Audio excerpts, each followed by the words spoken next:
Chapter 5. I didn't know what to do. Even Witch Windowspin was looking shocked. Goodness, she said. I didn't expect that to happen. And my best broom too. She turned to Gorilla and Diamond. May I ask what were you thinking when you made this? If I hadn't feeling so utterly and completely dreadful, I'd been laughed. Gorilla went yellow and Diamond to red, and they both opened and shut their mouths like goldfish. Witch Windowspin looked at the potion and frowned. It's beautifully made, she said, but there is something very wrong with it. A sudden wild idea hit me. If I went after the broom, maybe I could bring it back. Please, I said, please, this is all my fault. And I shut my eyes tight and plunged my hand into the bowl. I waited to disappear, but nothing happened. I just stared, sneezing and sneezing and sneezing, and I didn't think I'd ever been able to stop. And then Gorilla and Diamond started sneezing too, so hard that everything flew off the table except the bowl of magic potion. Herbs scattered everywhere, bottles crashing to the floor. Oh, you've never seen such a mess. Fairy Angora came hurrying out of her chair, but Witch Windowspin held up her hand. Let them sneeze their wishes away, she commanded, and the three of us sneezed and sneezed and sneezed until gradually I stopped, and finally Gorilla stopped, and finally Diamond stopped too. I really am sorry, very, very sorry, I whispered. Will your broom ever come back? See for yourself, said Witch Windowspin, and she pointed at the wall. At first I couldn't see anything, but all of a sudden I saw birches and the handles, and there was the broom. Oh, I was so pleased to see it again I curtsied to it. I'm so sorry I made you disappear.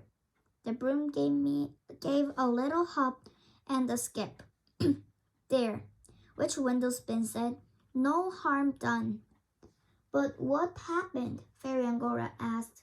Witch Windowspin looked straight at me, and I know what I had to do. I courtesied to the true grown-ups. Then I took a deep breath and courtesied to Gorilla and Diamond as well. I'm truly sorry, I said. I was wishing that Gorilla and Diamond weren't here. I swallowed hard. I know I'm very lucky to have my 5 special friends, and I do know I should be happy when the other princesses join in with us. But I failed.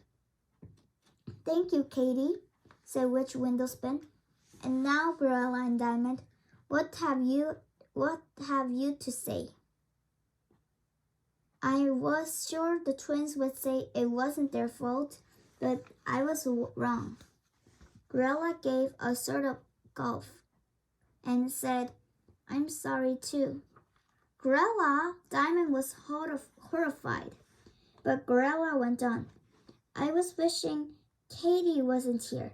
You were too, Diamond. You know you were. She's so good at everything, and she's so kind to Daisy, and 2 huge tears rolled down Gorilla's cheeks. It makes everyone loves her, and nobody ever loves me. And she began to cry. Can you guess what I did next? I hugged Gorilla. Did that sound odd? But she looked so miserable, I couldn't help it. Then Diamond said, I suppose I am sorry too. It didn't sound much as she meant it, but Witch Windowspin smiled as she believed every word. Good, she said, and now let's look at the potion. We crowded round the table to look, and it was as clear, as sparkling as the mixture Witch Windowspin had made. Excellent, she said. Don't you think, Fairy Angora, that the princesses had done well? Fairy Angora looked at us proudly. Yes, she said. 10 tiara points each. But we don't deserve them, Gorilla burst out. Gorilla dear, you learned something much more important than how to make a potion, which Windowspin told her. Gorilla looked so happy she positively glowed. Diamond was staring glumly at the floor, but she gave a little nod. Right, which Windowspin sounded brisk. Now let's have some fun. Katie, would you ask the broom to tidy up?